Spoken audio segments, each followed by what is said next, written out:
कई सन्यासी वहां रहते थे। ये लोग साधारण जीवन व्यतीत कर रहे थे। वे लोग सिर्फ फल मूल खाते थे। क्या खाते थे? फल मूल।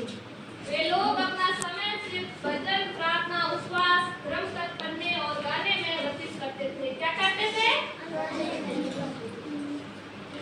आश्रम का प्रमुख साधु था जिन्हें यायन वाली काया कहकर बुलाया जाता था।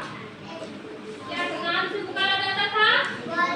वाली काया कहकर पुकारा जाता था। एक दिन साधु पवित्र नदी में स्नान कर रहा था। क्या कर रहा था? किस नदी में? पवित्र नदी में। एक छोटा सा चूहा बाज पक्षी के चोंच से निकलकर साधु की हथेली पर आ गिरा। किसका बच्चा था? चूहे का।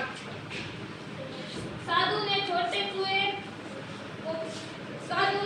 चूहे को पीपल के पत्ते पर रख दिया। किसके पत्ते पर रखा?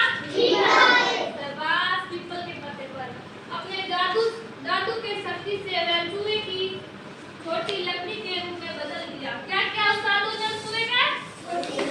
अपने जादू से छोटी सी लकड़ी के रूप में बदल दिया।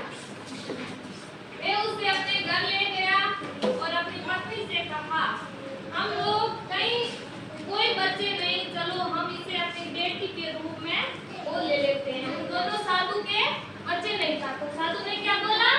हमारा कोई बच्चा नहीं है, तो इससे हम अपनी बेटी को बेटी के रूप में समझकर हम वो ले लेते हैं। लड़की बड़ी होकर एक सुंदर नवयुवक बन गई। क्या बनी?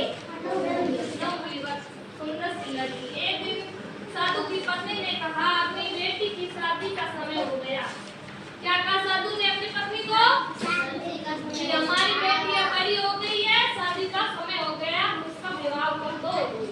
साधु ने सहमत होकर कहा, मैं उसके लिए अच्छे पति की तलाश करूंगी। साधु ने क्या कहा? साधु ने सोचा और सूर्य को बुलाया। उसने सूर्य से कहा, कृपया मेरी बेटी के लिए विवाह कर लीजिए। तब वे बेटी की ओर उठकर उसने पूछा, प्रिय बेटी, क्या तुम सूर्य से विवाह करना चाहोगी? तो क्या कहा उस बेटी ने? बताओ। मैं तीनों दुनिया को रोशनी प्रदान करता है। लेकिन लड़की बहुत दुखी थी। उसने उत्तर दिया, नहीं। कैसी लगी आपको ये कहानी? इस कहानी में आपको क्या ज्ञान मिला बताओ?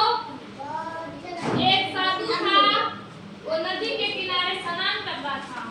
एक पक्षी के चोंच से चूहे का बच्चा गिर गया था साधु के हाथ में।